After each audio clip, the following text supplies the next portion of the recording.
Paano ba tayo naapektuhan ng ating nakikita?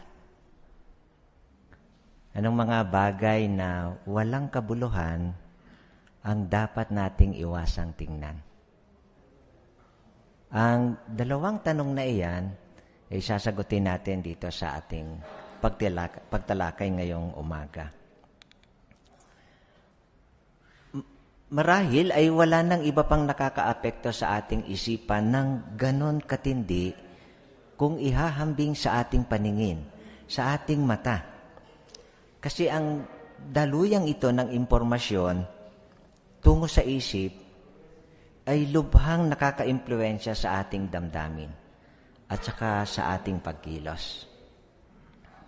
Ang nakikita natin ay pwedeng pumukaw o kaya ay magpasidhi ng mga ambisyon at hangarin sa ating puso. Pwede rin ito ay sa ikabubuti o kaya ay sa ikasasama.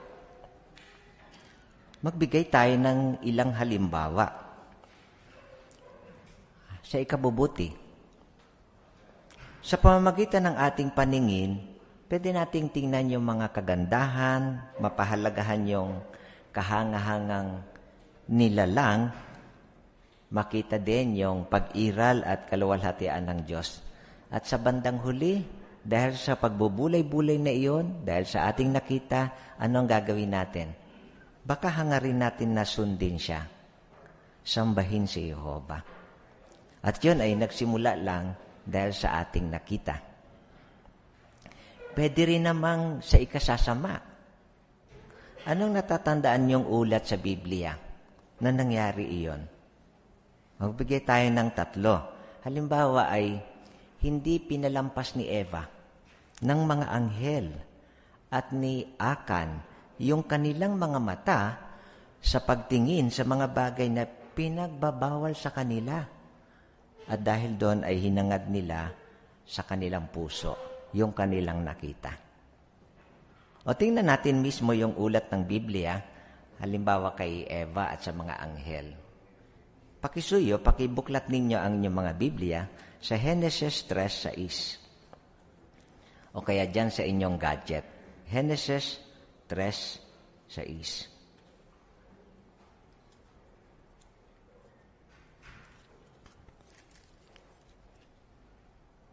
Kung nandiyan na kayo sa inyong mga Biblia, ay ganito ang binabanggit ng teksto. Pansinin nyo yung epekto ng pasimula pa lamang pagtingin sa hangarin at saka sa pagkilos. Binanggit diyan, dahil dito nakita ng babae na ang bunga ng puno ay katakam-takam at magandang tingnan. Oo, masarap itong tingnan. Kaya pumita siya ng bunga at kinain iyon. At nang kasama na niya ang kanyang asawa, binigyan din niya ito at kumain ito. Pansinin niyo yung picture, yung unang ginawa ni Eva. Diyan sa unang bahagi din ng talatang 6, ano unang nangyari? Nakita lang ng babae, no? Yung bunga ng puno. Pero naapektuhan na ba yung kanyang isip? Oo. Kasi anong inisip niya? Katakam-takam at magandang tingnan. Pati puso, masarap. Sabi diyan, no? Itong tingnan. O, naapektuhan na siya. Kaya anong nangyari sa bandang huli, sa dakong huli? Tingnan niyo yung isa pang picture. Ang sabi diyan ay pumitas siya ng bunga at kinain iyon. Isang bagay na ayaw ni Jehovah at pinagbabawal na gawin sa kanila. Kaya totoo, hindi ba?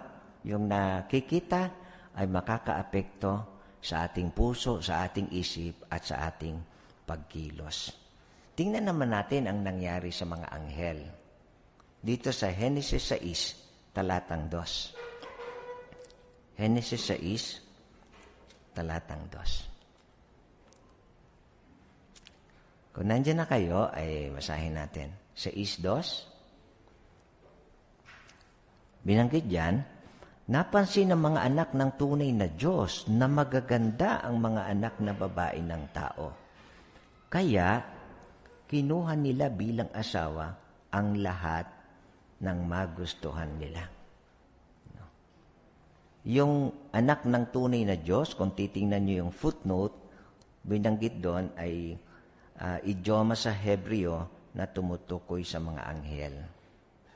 Tingnan nyo yung visual aid uli. Lahat ng visual aid ng organisasyon ay teaching aid. Kaya napansin nyo ba diyan sa larawan? Hindi naman masama na magpahalaga sa magagandang lalang ni Jehovah kahit mga anghel. Kaya lang problema, tumubo din sa kanila yung maling hangarin.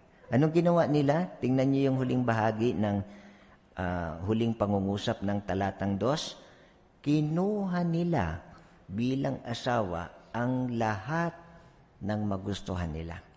Kaya kumilos din sila. Isang bagay na hindi layunin ni Jehovah sa mga anghel. Kaya totoo, hindi ba, yung bagay na iyan? Alam ng mga gumagawa ng advertisement sa ngayon ang impluwensya ng pagnanasa ng mata. O anong aral ang makukuha natin sa mga ulat na ito ng Biblia? Napakahalaga nga na kontrolin ang ating mga mata. Kailangan natin kontrolin ito. Dapat nating isapuso ang sinasabi ng salmista. Ano ba yung payo ni Jehovah sa atin sa salita ng Diyos? Pakisuyo, pakibuklat natin ang ating mga Biblia muli dito sa Awit 119:37. Awit 119:37. Awit 119:37. Pansinin niyo dyan ang pinagagawa sa atin. Ayon sa teksto, ilayo mo ang paningin ko sa mga bagay na walang kabuluhan. Palakarin mo ako sa iyong daan para manatili akong buhay. Napansin niyo yung unang bahagi? Ano ang gustong gawin ng salmista? Ilayo ang paningin niya sa mga bagay na walang kabuluhan. Kaya ang tanong ay, anong mga bagay na walang kabuluhan ang dapat nating iwasang tingnan? O yan ang talakayin natin sa umagang ito. Alam ninyo, mga kapatid at mga kaibigan, hindi ligtas sa mga tunay na Kristiyano sa pagnanasa ng mata at ng laman. Kahit na bautismado ka na, kahit na nag-aaral ka pa lang ng Biblia. Kaya pinasisigla tayo na magpamalas ng disiplina sa ating sarili. May kaugnayan sa ating tinitingnan at ninanasa. Muli, magbigay tayo ng mabuting halimbawa mula sa salita ng Diyos. Kahit na hindi tayo sakdal, meron bang makakagawa noon? Meron. Merong ulat ang Biblia. Kaya pinasulat ito ni Jehovah para tularan natin. Naalala nyo ba kung ano yung sinabi ni Job tungkol sa kanyang mata? Anong binanggit niya? O tingnan natin yung binanggit dito sa Job 31:1. Ito yung pasya ni Job. Job 31:1. Job 31:1. Kung nakita na ng karamihan, ay basahin natin. Ano sabi ni Job?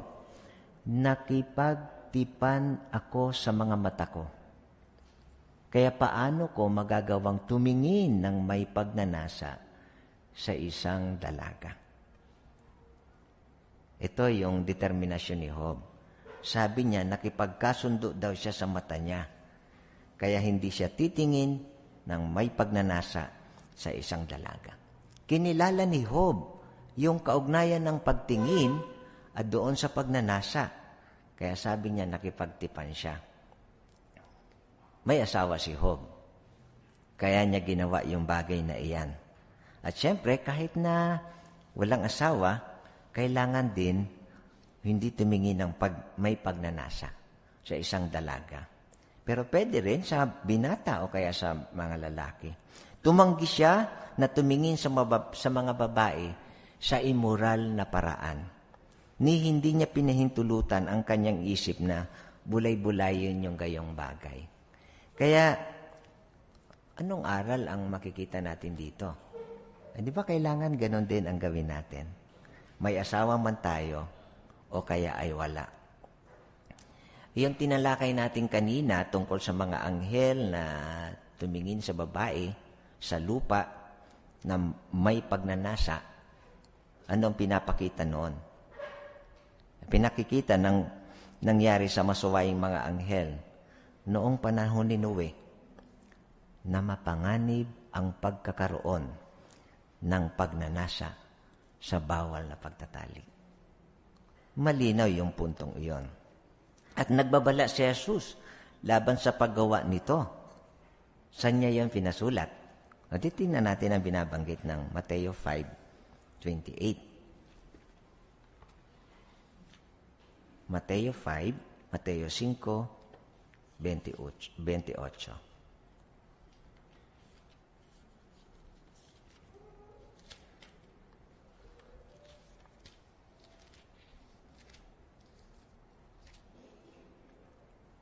Cinco, 28.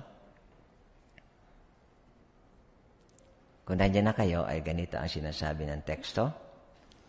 Pero sinasabi ko sa inyo na ang sino mang patuloy na tumitingin sa isang babae ng may pagnanasa ay nagkakasala na ng pangangalunya sa puso niya. Napansin niyo yung binanggit ng teksto? Kapag ang isa ay patuloy na tumitingin sa isang babae na may pagnanasa, anong nangyayari sa kanya?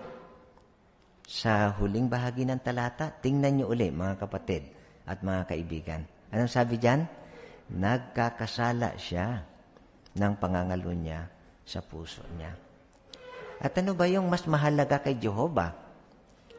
Yung nakikita niyang gawa natin sa labas o kung ano ang nasa puso?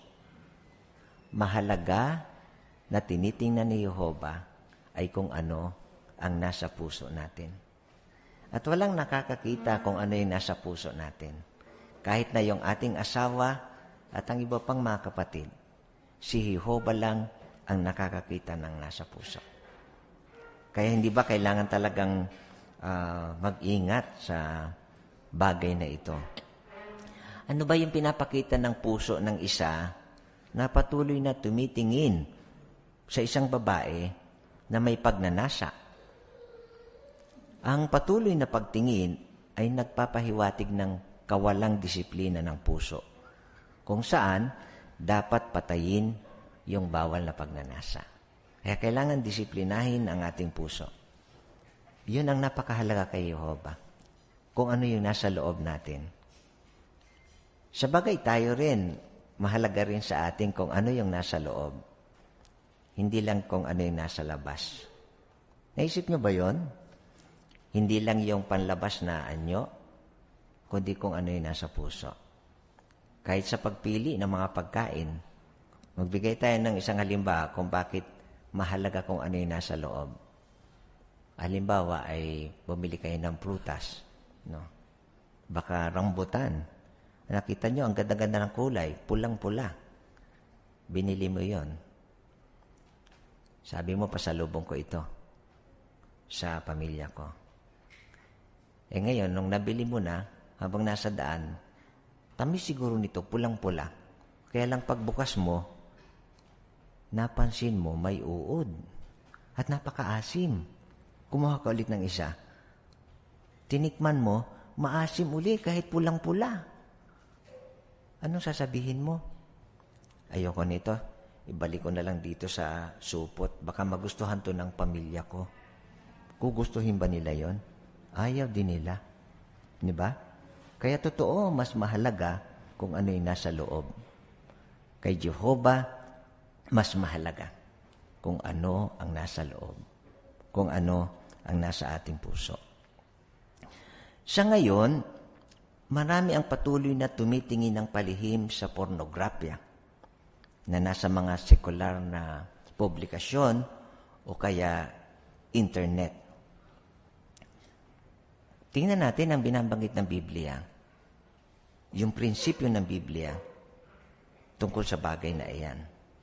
Pakisuyo, pakikuhan niyo mulit ang inyong mga Biblia. At basahin natin ang binabanggit ng Efesos 5, 3,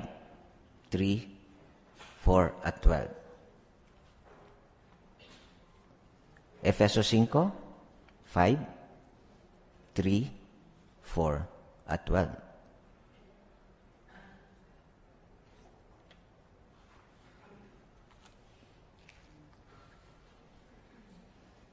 Nandiyan na kayo sa inyong mga Biblia? Kung nandiyan na kayo, ay basahin natin. Ano sabi ng 3? Huwag man lang mabanggit sa gitna ninyo ang sexual na imoralidad at lahat ng uri ng karumihan o kasakiman, dahil hindi iyan angkop sa mga taong banal.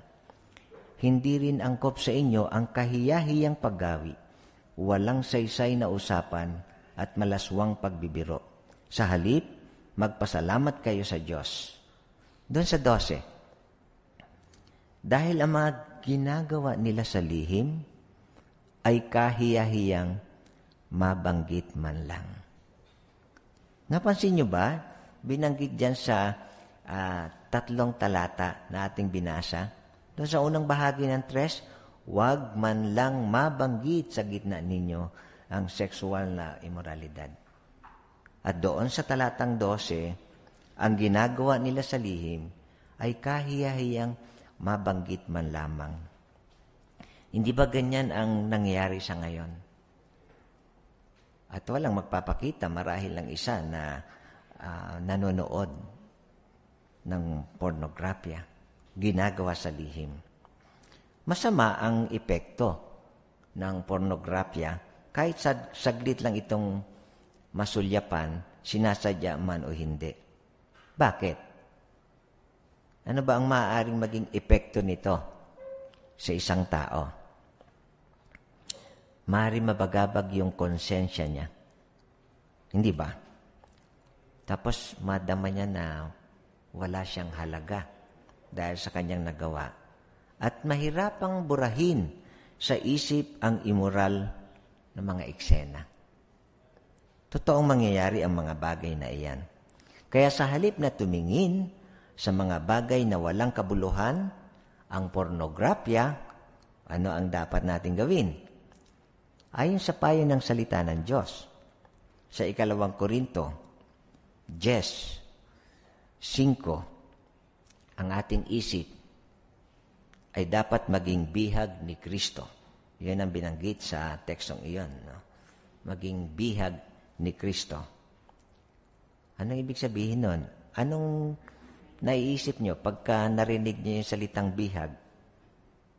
Yung bihag, pwede ba siyang gumawa ng kahit ano? Ay doon lang siya nakabihag sa Kanya. Kaya kung bihag ni Kristo, hindi sa negatibong diwa, kundi sa positibong diwa, yung ating isip, makakatulong yon para sundin natin, gayahin natin si Kristo. Paano natin magagawa yon? Magagawa natin yan kung pakakainin natin ang ating isip at puso sa pamamagitan ng pag-aaral ng salita ng Diyos. Ito ang ginagawa natin. Yung nandiyan sa gadget nyo na electronic copy ng Biblia. Hindi lang yon, yung pananalangin sa Diyos na Yehova, at siyempre, pagdalo sa mga Kristiyanong pagpupulong na gaya nito. Kaya gusto namin kayo komendahan dahil narito kayo. Dumalo kayo sa mga pagpupulong. Kahit na yung mga Bible study, mga interesado, gusto namin kayo komendahan. Talagang malaking tulong ang magagawa nito para maging bihag ni Kristo ang ating isip.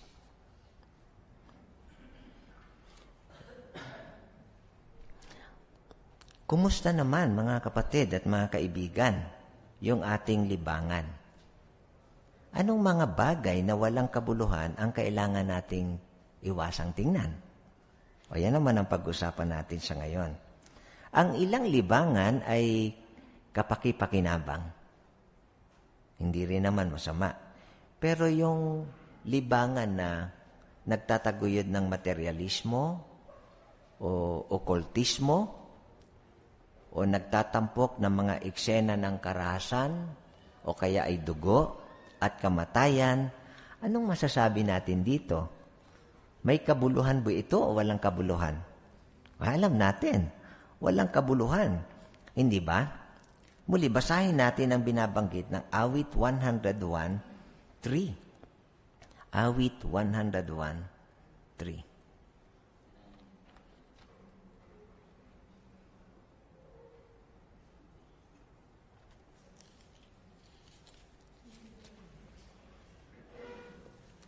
Awit 101:3.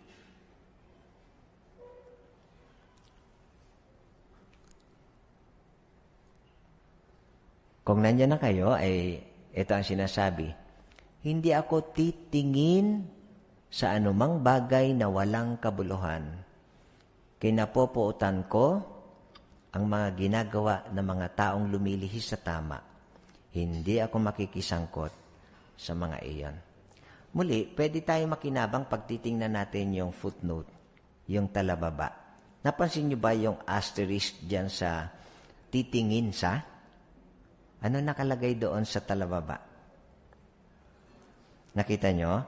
Sa literal, hindi ako maglalagay sa harap ng mga mata ko. Sabi dyan. No? Kaya totoo. No?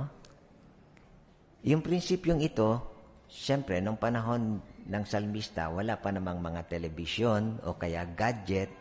Pero saan ba natin inilalagay yung ating pinanonood? Di siyempre, walang iba kundi sa harap ng ating mata.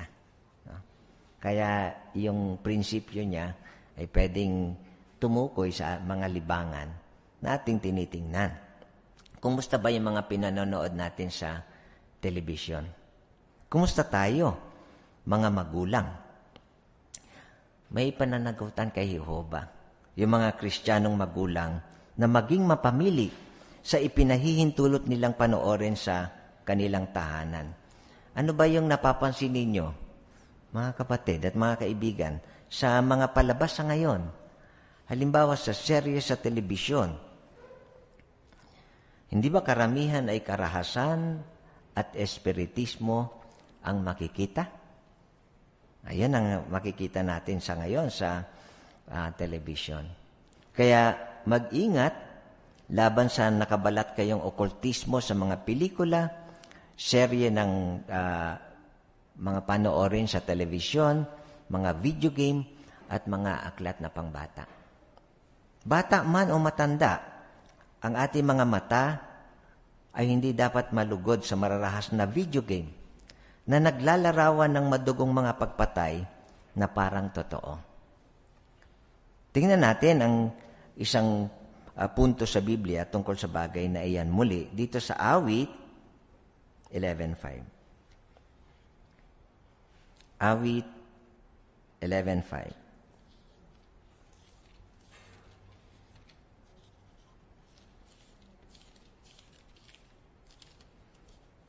Kung nandiyan na kayo, Awit 11:5. Ano sabi roon? Sinusuri ni Jehova ang matuwid, pati ang masama. Napopoot siya sa sinumang mahilig sa karahasan. Kung sa salin ng English, ang binanggit na salita doon, he hates anyone who loves violence. No? Yung umiibig sa karahasan. Anong ibig sabihin ng pananalitang yan? Hindi pa gumagawa. No? Iniibig pa lang ang karahasan. Ano na ang nararamdaman ni Jehovah? Sabi diyan, napopoot na siya. Ayaw niya. Kaya gusto ba natin maging kaaway ang Diyos? Ayaw natin. No? Napopoot siya. No? Ayaw niya sa mga nanonood ng ganon. At hindi mo naman panonoorin o kaya lalaruin ang bagay na iyon kung ayaw mo. kung hindi ka mahilig doon. Hindi ba? May epekto talaga ito sa puso ng isa. Naalala ko doon sa isang kongregasyon, bagaman negative ito, pero kunin lang natin yung aral. Sabi nung isang kapatid doon sa batang maliit, anong gusto mo maging paglaki mo? Pulis. Bakit? Kasi gagayahin ko yung binanggit na yung isang bida doon sa serye sa television. Kaya mabuti na lang kayo, hindi kayo nanonood ng ganon. Gusto namin kayo kumendahan. Very good kayo sa bagay na iyan. Kaya dapat nating ituon ang ating mga mata sa mga bagay na kapakipakinabang na papatibay. No? Iwasang ituon ang ating isip sa anumang gawaing hinahatulan ni Jehova. Kasi ano ang pinupuntiryan ni Satanas? Ang totoo, hindi naman yung ating ginagawa. Hindi. Ang pinupuntiryan ni Satanas ay yung ating kaisipan. Saan mababasa yun sa Biblia? Sa 2 Korinto 11:3. Kung titingnan nyo yan, ito ang pinipuntiryan ni Satanas, no? Yung ating isip. Ang pag-iisip ninyo ay malason. Binanggit doon, no? Hindi yung ginagawa, kundi yung iniisip. Maging sa mga libangan na maituturing na katanggap-tanggap. Pero kung gugugol naman tayo ng napakaraming panahon sa panonood dito, makakahadlang din ito sa ating pang-araw-araw na pagbabasa ng Biblia at paghahanda sa mga pulong. Kaya mabuti na lang pinaghandaan nyo yung pulong sa ngayon. No? Beno, gaya ng salmista, nasanay ba tayong umiwas sa pagtingin sa mga bagay na walang kabuluhan? Dapat yun yung maging determinasyon natin. Umiwas sa mga bagay na walang kabuluhan. Kaya lang alam ninyo, mga kapatid at mga kaibigan, nakakalungkot, hindi natin maiwasang makita yung mga bagay na walang kabuluhan. Kahit nga si Jesus, hindi niya naiwasan yun. Bakit? Kasi yun yung iniharap mismo sa kanya ng dyablo. Hindi ba? Nang ipakita sa kanya ng dyablo ang mga kaharian ng sanlibutan, anong ginawa niya? Hindi niya hinayaan na maudyukan ang kanyang puso ng maling pagnanasa. Ni kinailangan pa man niyang pag-isipan yung alok ng dyablo bago niya tanggihan ito. Ano yung tugon kaagad ni Jesus? Tingnan natin ang ulat ng Biblia dito sa Mateo 4:10. Mateo 4:10.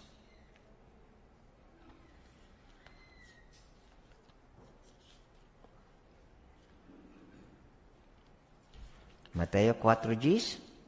Nariyan na ba kayo sa inyong mga Biblia? O kaya sa inyong mga gadget? Kung nandyan na kayo, ito ang sinabi. Sinabi ni Jesus sa kanya, lumayas ka, Satanas, dahil nasusulat, si Jehova na iyong Diyos ang dapat mong sambahin at siya lang ang dapat mong paglingkuran. Napansin niyo yung unang pananalita na ginawa ni Jesus. Lumayas ka, Satanas! Exclamation point. No? Kaya talagang matinding damdamin. Talagang ayaw na ayaw ni Jesus na gawin ang bagay na iyon.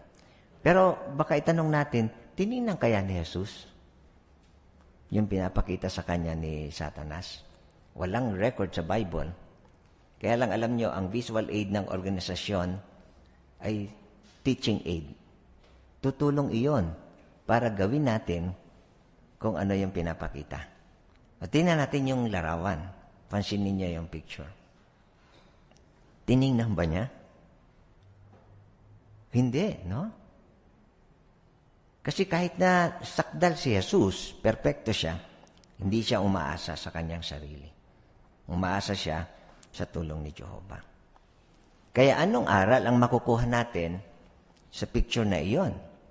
Hindi ba maganda na ganon din ang gawin natin? Ang kanyang tugon ay kaswato ng kanyang inihayag na layunin ng buhay. Mapanganib kung hihintayin pa natin. Kaya gusto namin kayong komendahan sa inyong pagsisikap. Karapat dapat kayo sa komendasyon. Sana maingatan tayong buhay sa daan ni Jehova. Sa pagsunod natin sa utos, na palampasin ang ating mata sa pagtingin sa mga bagay na walang kabuluhan.